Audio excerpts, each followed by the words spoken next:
Kankavati Shrimati ZR Mehta હાઈસ્કૂલની જૂની શાળા અત્યંત જર્જરિત હાલતમાં. કંકાવટી શ્રીમતી ZR મહેતા હાઈસ્કૂલની જૂની શાળા અત્યંત જર્જરિત હાલતમાં જોવા મળી રહી છે. આશરે 45 વર્ષ પહેલા બનાવવામાં આવેલ આ શાળા અત્યારે બિનઉપયોગી હોવાથી ખંડેર હાલતમાં જોવા મળી રહી છે.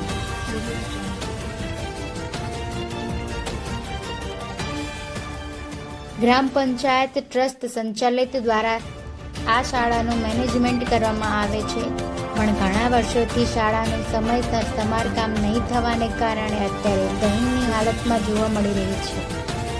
આ બાબતે ગ્રામ પંચાયત દ્વારા અવારનવાર માર્ગ મકાન પંચાયત વિભાગ તેમજ ટ્રસ્ટના આગેવાનોને સ્કૂલ મેનેજમેન્ટ અવારનવાર લેખિત મૌખિક રજૂઆતો કરવામાં આવેલ છે. તેમ છતાં આજ દિન સુધી આ બિનઉપયોગી જર્જરિત શાળાનો કોઈ યોગ્ય નિકાલ કરવામાં આવેલ નથી. નવી શાળામાં 9 થી 12 ધોરણના વિદ્યાર્થીઓ અભ્યાસ કરી રહ્યા છે. સ્કૂલના વિદ્યાર્થીઓ તેમજ ગામના બાળકો આ જૂની શાળામાં અવારનવાર અવરજવર કરતા જોવા મળી રહ્યા છે. ત્યારે આ જૂની શાળામાં કોઈ અનિચ્છનીય બનાવ બને તો તેની મોટી જાનહાનિ થવાની સંભાવનાઓ સેવાઈ રહી છે. તો આ બાબતે તંત્ર દ્વારા તાત્કાલિક ધોરણે બિનઉપયોગી આ ખંડેર શાળાનો યોગ્ય નિકાલ કરવામાં આવે તેવી લોક માંગ ઉઠવા પામી છે. Bureau report Dinesh Shrimali, Dhabkar news.